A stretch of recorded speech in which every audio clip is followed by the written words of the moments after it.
fala mais sobre política, de novo, sobre as eleições de 2026, o presidente Lula escancara de vez que será candidato à reeleição no ano que vem. O nosso entrevistado é o cientista político e professor Valdir Pucci, mais uma vez participando aqui da programação da Jovem Pan. Tudo bem, professor? Como sempre, muito obrigado pela atenção. Bem-vindo. Tiago, mais uma vez, obrigado pelo convite. Muito obrigado.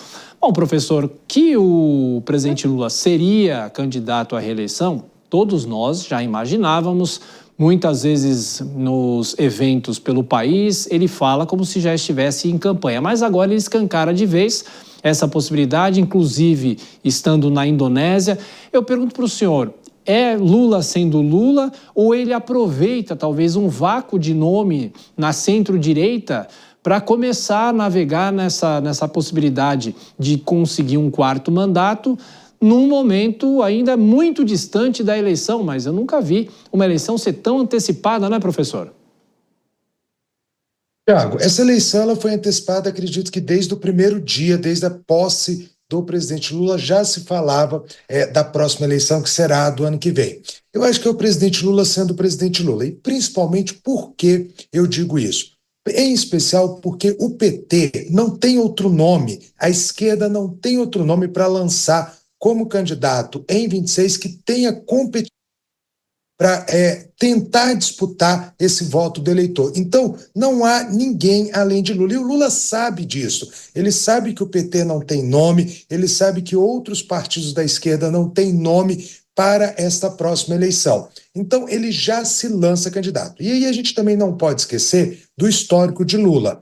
Se a gente pegar, por exemplo, a reeleição dele, a primeira reeleição dele lá em 2006, ou até mesmo quando ele lança a Dilma candidata à presidência da República. O Lula tem a tendência de antecipar esses lançamentos de nome. Então, à época, ele já se colocava como candidato à reeleição e até mesmo ele chegou a enfrentar, na época de Dilma, processos na Justiça Eleitoral por campanha antecipada, justamente já colocando o nome dela como candidata à presidência da República. Então, também coloco isso como muito uma característica do presidente Lula nesse momento. Professor, quero trazer as nossas comentaristas. A Deise Ciocari faz a próxima pergunta. Deise. Oi, professor, boa noite.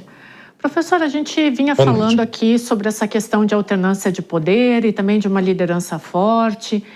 Eu queria lhe ouvir sobre o que o senhor pensa disso. É saudável para a democracia a possibilidade de um quarto mandato do presidente Lula? Como que fica, na sua opinião, eu queria uma avaliação sua mesmo, sobre a alternância de poder e essa sustentabilidade mesmo para a democracia?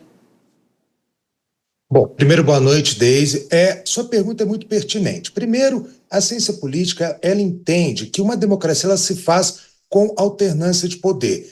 Não necessariamente você precisa, a cada eleição, trocar o grupo que está à frente do governo, à frente do poder, mas é necessário que você tenha, sim, a possibilidade de haver essa alternância e que a oposição ela seja, sim, uma alternativa viável à sociedade, à população, caso ela queira ou tenha interesse em mudar o grupo que governa o país naquele momento.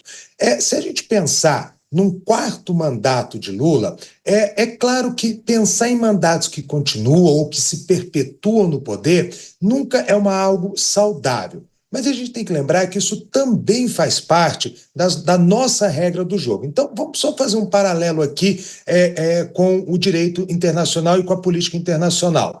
Vamos pegar, por exemplo, Margaret Thatcher na Inglaterra, que foi primeira-ministra da Inglaterra por mais de 10 anos. E ninguém pode necessariamente falar que a Inglaterra deixou de ser uma democracia ou naquele momento teve a sua democracia ameaçada. Então, a regra da reeleição no Brasil, ela é essa que está sendo posta e o presidente está jogando essa regra constitucional.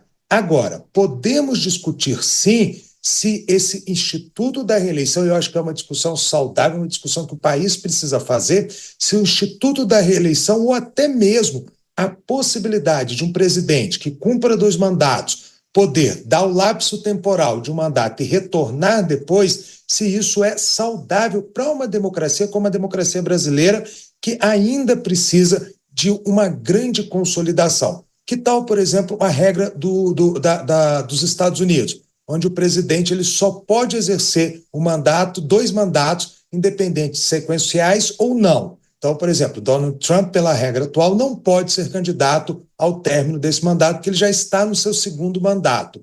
Então, eu acho que a gente tem sim um espaço grande para essa discussão. Por quê? Porque a tentativa de perpetuação, ela sim é uma ameaça à democracia e dificulta, claro, a renovação de quadros político-partidários.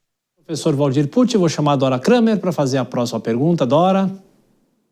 Boa noite, professor. Já ia lhe chamando de deputado, mas é o vice, da cabeça funciona assim, tá? Mas, enfim, desculpa. Professor, vamos falar do ponto de vista legal e institucional, porque hoje, quer dizer, já está em campanha aberta, mas hoje eu acho que quando o presidente assume a candidatura, há uma intersecção entre o governante e o candidato, o presidente e o candidato. E o Instituto da Reeleição, e isso não é defeito do Instituto, é defeito de quem não o respeita, ele tem regras, e uma delas é a separação do candidato com o governante. Isso não está acontecendo, não pode criar uma situação, porque a Justiça Eleitoral, embora possa agir de ofício, não acha nada de excepcional. Como é que ficamos do ponto de vista institucional? E, na verdade, é uma continuidade, na mesma vibe da pergunta da Daisy, que também é uma questão institucional. Dora, eu acho que você já colocou muito bem essa questão, que é a questão institucional. Em que sentido? Primeiro ponto, a gente tem que lembrar, como você bem colocou perfeitamente, existem regras eleitorais muito bem postas no Brasil, inclusive período de campanha.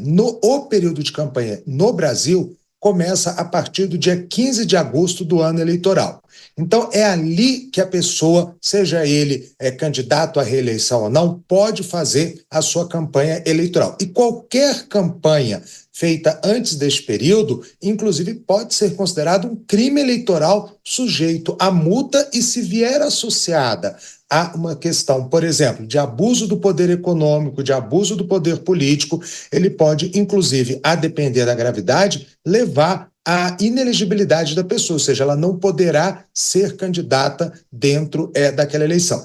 Então, no momento em que um candidato à reeleição, no caso, o presidente Lula, ele antecipa a campanha, e o que eu acho grave não é só antecipar a campanha, é fazê-lo utilizando momentos do chefe de Estado, ou seja, nós estamos em uma reunião de chefes de Estado, nós estamos numa reunião lá na Ásia, que ele está representando o Brasil em missão oficial como presidente da República, e aproveita esse momento para fazer um discurso, se colocar como candidato e fazer um discurso à reeleição. Então, isso abala um pouco essa separação que deveria haver, que a própria lei diz que o presidente, o governador, o prefeito, em campanha eleitoral, ele deve fazê-la fora do seu horário de trabalho e não durante o seu horário de trabalho. Isso nós estamos falando durante a campanha, quiçá antes do período eleitoral, ou seja, quiçá nesse momento, uma campanha feita em uma viagem oficial. A instituição, presidência, com certeza ela se enfraquece nesse momento, pois há aí uma confusão entre o papel de presidente, a responsabilidade do presidente e o papel do candidato dentro desse processo institucional brasileiro.